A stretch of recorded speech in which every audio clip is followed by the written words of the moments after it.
जिसे पूछता था उसी का छला हूँ, जिसे पूछता था उसी का छला हूँ, तुम्हारे गमों को मिटाने चला हूँ। गरल कंठ में है, अधर पे है अमृत, जख्म दिल छिपाकर हंसाने चला हूँ, जख्म दिल छिपाकर हंसाने चला हूँ। और ये जो हंसाने का उपक्रम लेकर आपके पास में आया हूँ भाई साहब, दो पंक्तियों से आपसे जुड़ते हुए कहना चाहता हूँ कि कलेजे की कसौटी पर बड़ा अनजान लगता हूँ।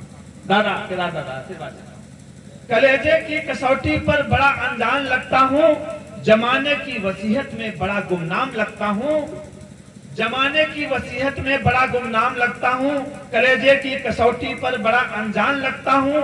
जुबा जो खोलता हूँ सच्चाई बयां करने, मगर है दौर झूठों का बड़ा बदनाम लगता हूँ, मगर है दौर झूठों का बड़ा बदनाम लगता हूँ। सरकारी अस्पताल, ये सरकारी अस्पताल हर मर्ज के लिए पैरासीटामॉल, डॉक्टर नहीं है ये, डॉक्टरी के नाम पर अभिशाप हैं। इनसे अच्छे तो हमारे गांव में झोला छाप हैं, इनसे अच्छे तो हमारे गांव में झोला छाप, बहुत बढ़िया, इनसे अच्छे तो हमारे गांव में झोला छाप हैं। आइए एक व्यंग आपके बीच में और रखता हूँ भाई साहब। अभी आपने सुना होगा सीतापुर जनपद में व्यक्ति डीएम साहब के पास पहुंचता है और कहता है कि साहब मुझे पेंशन नहीं मिल रही। तो डीएम साहब ने उसकी ओर देखा और कहा कौन सी पेंशन चाहिए तुम्हें? तो उन्होंने कहा वही 60 साला। तो डीएम साहब ने उसकी उम्र देखी कि इसको पेंशन चाहिए, पूछा कौन? तो कहा कि तुमको पेंशन चाहिए, क्या उम्र है तुम्हारी? तो उसने कहा साहब मैं 40 साल का हो रहा हूँ। तो कहा 40 साल के हो रहे हो और 60 साला पेंशन चाहिए, इसकी उम्र जानते हो?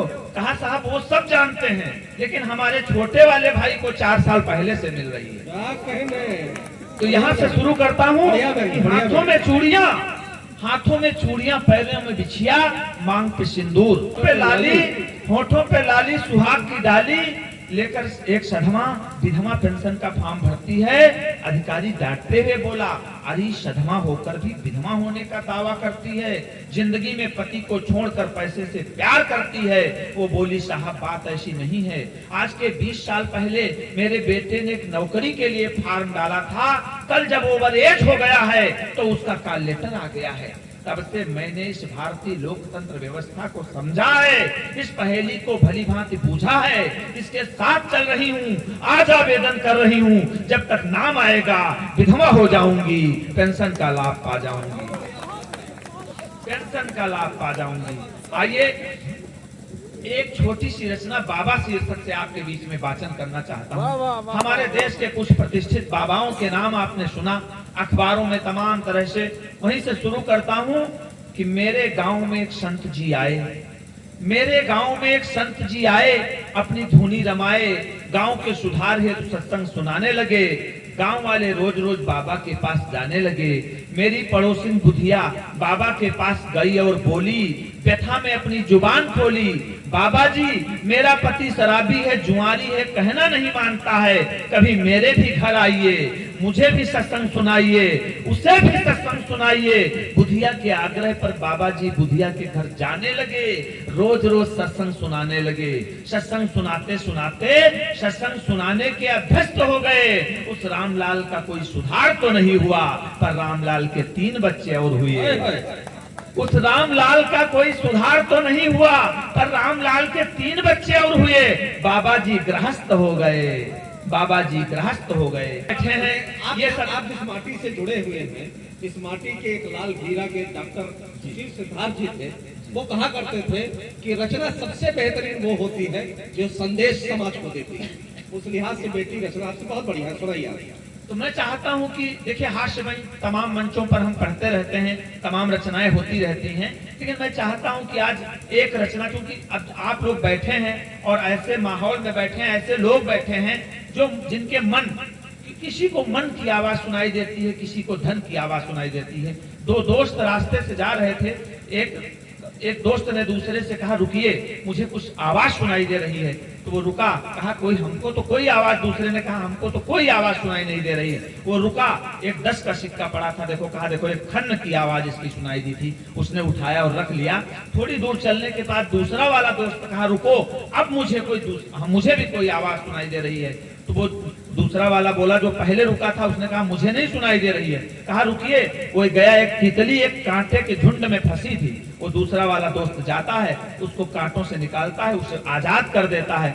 तो पहला वाला उससे प्रश्न पूछता है कि इतना बड़ा सिक्का और रोड पर खन्न से लगा था मेरे पैर से, उसकी आवाज तेरे कानों तक नहीं आई, और ये छोटी सी तितली ये पंख फड़फड़ा रही थी, इसकी आवाज तेरे कानों को कैसे आ गई?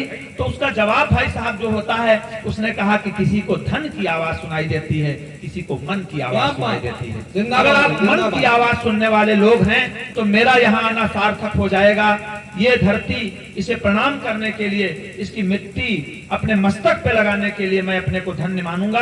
आदरणीय दादा ने मुझे आमंत्रण दिया, और उसको इस रचना, अगर मैं आपकी आंख पर एक बिंदु भी अश्रु ला सका तो मेरी रचना सार्थक होगी। आइए एक ऐसे दाम्पत्य की कहानी आपके बीच में वाचन करना चाहता हूँ। यही एक लालपुर कुंदरौली गांव होता है।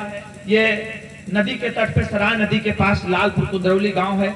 यहाँ एक ऐसा दाम्पत्य जिनके घर में 40 साल तक कोई बेटा या बेटी जन्म नहीं लेते, मैं उनके घर परिवार से जुड़ी रचना आपके बीच में वाचन करता हूँ। घटना सत्य कहिए, मैंने उसको शब्दों में पिरोया है भाई साहब। आइए शुरू करते हैं। तमाम मंदिरों में, मस्जिदों में वो घूमते हैं कि मेरा सोना आंगन हरा हो जाए, मेरे घर में भी कोई बेटा या बेटी जन्म ले ले।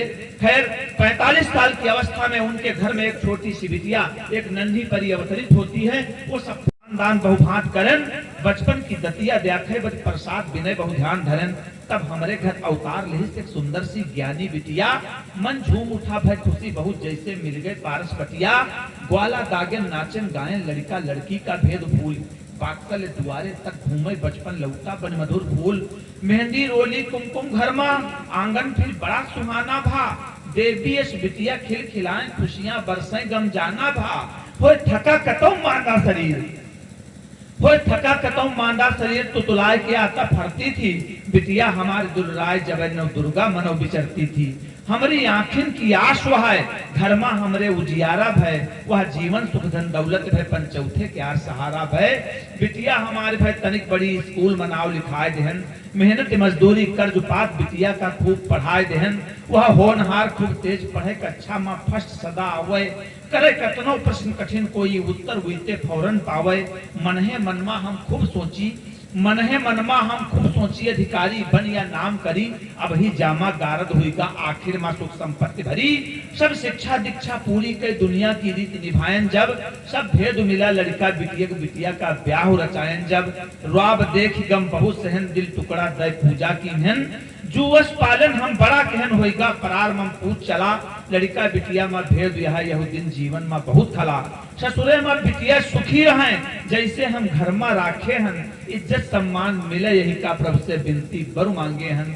मूल 3 माह गुजरे जैसे, मूल 3 माह गुजरे जैसे, बिटिया ससुरत पाती आई, जिज्ञासा बस जल्दी खोलन, मुड़ पढ़ते सूरत मुरझाई।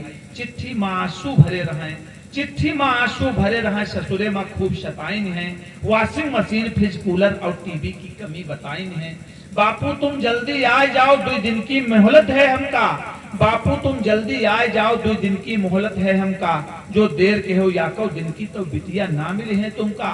चिट्ठी पढ़ते आकाश फाट, पत्थर पर गे मत पत्थर आई, बैठे बैठे सब रात कटी सामान कहाँ ते यू आई।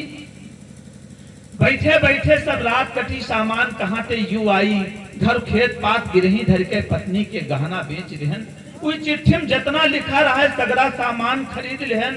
गाड़ी लेके धूरे पहुंचन, गाड़ी लेके धूरे पहुंचन, दर्शन के उत्सुकता बढ़ गए, याद भवा बिटिया बचपन ममता और मोह हृदय भर गए। फिर नजर घूम एक चिता जले, कोई मत बिटिया की आवाज चीख, फिर नजर घूम एक चिता जले, कोई मत बिटिया की आवाज चीख। कोई सब अनर्थी घोर गहन पशपक्षी रामय हमें देख, फिर चिता से जारी भा बिलाप, बिटिया बापू कह के रोई। वह धधकी चिता, वह धधकी चिता कहिया सब, जो कुछ वही के गुजरा होई, जल गए जुबान ना बोल सकी, चरवाहा हाल बताइन सब। मारिन पीटिन भूखी प्यासी बांधिन और जोल में ढहाइन सब। वह निरखत रहा हमार रहा और कहत रहा बापू वही है, वह निरखत रहा हमार रहा और कहत रहा बापू वही हैं। तुम मारो ना जुल्म करो, बापू सामान सभी लई हैं, हम तो गरीब की बिटिया हन, बापू का हमते नेह बड़ा। तुम हमका अभी जलाओ ना जल जाई सब इसने खड़ा। मूल दायत के भूखे दानो अड़मरी ही आग लगा दीन। वही हत्यारे राक्षस मिलकर बिटिया का मौत दिखाई दीन। वह चिता देखी हम पागल भन सगरा सामान जलाए देहन। वह चिता देखी हम पागल भन सगरा सामान जलाए देहन। भूखे भेड़ियो देख लो तुम अपना सर्वस्व लुटाए देहन। भगवानो धरती फाट जाए हमसा इंसान बनायो ना। कौनो गरीब निर्धन के रे घर में बिटिया उपजायो ना। बिटिया दीन हो तो धन दीन हो निर्धनता साथ लगायो ना। कौनो गरीब निर्धन कहीं बिटिया का बाप बनायो ना। कौनो गरीब निर्धन कहीं बिटिया का बाप बनायो ना। भरो मत आह इनके नयन गीले हो नहीं सकते। जो पत्थर दिल रसीले हो नहीं सकते। मेरी बेटी है ज्ञानी मेरी बेटी है ज्ञानी सब सुंदर पर बिना दौलत के इसके हाथ पीले हो नहीं सकते। बहुत बहुत धन्यवाद। बहुत बढ़िया बहुत बढ़िया बहुत बढ़िया बहुत बहुत बढ़िया बहुत बढ़िया। आज मुझे इस बात की घोषणा करने में कोई संकोच नहीं होता है। मैं आदरणीय केदारनाथ लोकगीतों के बीच में इस पूरी रचना के बीच में कोई ताली हमको सुनाई नहीं पड़ी, सुनाई पड़ भी नहीं सकती। जो परंपरा शुरू की थी, एक तरफ मजा मारे रहो प्रधानी माँ जैसी रचनाओं के रचयिता फारूक सरल जी हमार घास फूस की मड़ैया नहीं खिलागे छपरे पे बैठी चिड़ैया नहीं खिलागे लिखते हैं तो नेत्र सजल कर देते हैं। एक तरफ चुम्मा जैसी कोरोना की रचना लिखने वाले जगजीवन मिश्र जब सिरका जैसी अप्रतिम रचना लिख करके हमारे नेत्र सजल कर देते हैं। जब प्रमोद पंकज जैसा जो आज पैरोडीकार के रूप में बहुत प्रतिष्ठित है, वो जब एक जमाने में अब की है मार खान मरा बिना पानी जुगत करो बिटिया हो गई सयानी जैसी रचना लिखते हैं, उस पीढ़ी की रचना धर्मिता से आज संवाद करते हुए अमरेंद्र सिंह चौहान ने जो रचना सुनाई है अप्रतिम है, अद्भुत है। मुझे गर्व है इस बात के लिए। जोरदार तालियों से इस रचना का स्वागत कर लीजिए। बहुत बहुत बधाई, बहुत बहुत बधाई। बहुत बढ़िया बहुत बढ़िया।